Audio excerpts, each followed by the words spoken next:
नाजरीन, यूक्रेन मामले पर अमेरिका और रूस के दरमियान डेडलॉक बरकरार है। अमेरिकी वजीर खारजा एंटोनी ब्लिंकन ने वाज़ेह किया है कि रूस सिफारतकारी और कशीदगी में एक रास्ते का चुनाव करे। खबर एजेंसी के मुताबिक आइंदा हफ्ते नेटो इत्तेहाद के 30 रुकन ममालिक और रूस के नुमाइंदे सर जोड़कर बैठेंगे। यूक्रेन की सरहद पर रूसी फौजियों की मौजूदगी पर तबादला ख्याल किया जाएगा। अपडेट करें आपको, यूक्रेन मामले पर अमेरिका और रूस के दरमियान डेडलॉक बरकरार है। मुज़ाकरात आज जिनेवा में होने हैं। अमेरिकी वज़ारत खारजा एंटोनी ब्लिंकन ने वाज़ेह किया है कि रूस सिफारतकारी या कुशीदगी में एक रास्ते का चुनाव करे। खबर एजेंसी के मुताबिक आइंदा हफ्ते ही नेटो इत्तेहाद के 30 रुकन ममालिक और रूस के नुमाइंदे सर जोड़कर बैठेंगे। यूक्रेन की सरहद पर रूसी फौजियों की मौजूदगी पर तबादला ख्याल किया जाएगा। वाज़ेह रहे कि रूस मशरकी यूरोप में नेटो अफवाज की तैनाती पर शदीद बरहम है। इस हवाले से मजीद क्या तफसीलात हैं जानते हैं अपने नुमाइंदा शाहिद घुमन से।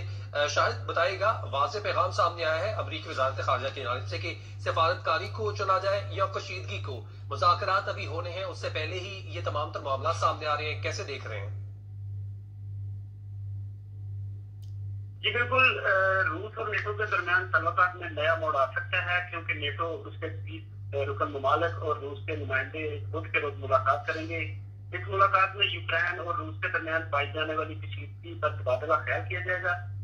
अमेरिकी वज़ीर खारजा का कहना है कि रूस को सिफारतकारी या कशीदगी में से एक रास्ते का चुनाव करना होगा, जबकि रूस चाहता है कि नेटो फौज 1990 की पोजीशन पर वापस आ जाए। यहाँ पर मैं ये भी बताता चलूं कि रूसी सदर पुतिन ने अपनी हालिया सालाना प्रेस कॉन्फ्रेंस में मगरबी मुमालिक को खबरदार किया था कि वो साबिक सोवियत रियासतों से दूर रहे और नेटो को मशरक की जानिब ना फैलाएं। उनका कहना था कि मौजूदा यूक्रेन की हुकूमत के साथ कोई बातचीत नहीं हो सकती। अमेरिका और नेटो गारंटी देंगे तो रूस यूक्रेन से मुतल्लिक अपनी पॉलिसी पर नजरसानी करेगा। उम्मीद है कि इस अहम मुलाकात से मुस्बत नतीजे बरामद होंगे। शायद ये बताएगा, एंटोनी ब्लिंकन जो है उनका वाज़ेह पैगाम सामने आ गया, जबकि रूस की जानिब से भी कहा जा रहा है कि जो मुज़ाकरात होंगे उनमें कोई बड़ी पेशरफ सामने नहीं आ सकती है।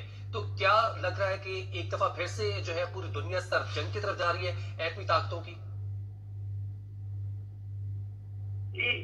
बिल्कुल आपने बजा फरमाया, लेकिन ये लफ्ज़ी जंग काफी दिनों से जारी है। आज जिनेवा में भी अमेरिका और रूस की मुलाकात है, लेकिन लफ्ज़ी जंग जारी है। इसमें ऐसी कोई बात नहीं कि मजीद कशीदगी या कोई बड़ी अनहोनी हो। तो ये देखते हैं कि बुध के रोज जो नेटो और रूस की मुलाकात होती है, इसमें क्या नतीजे बरामद होते हैं। अब तमाम नजरें जो नेटो के इत्तेहादी ममालिक हैं उनकी मीटिंग पे होगी। शाहिद घुमन हमें अपडेट कर रहे थे मॉस्को से, बहुत शुक्रिया।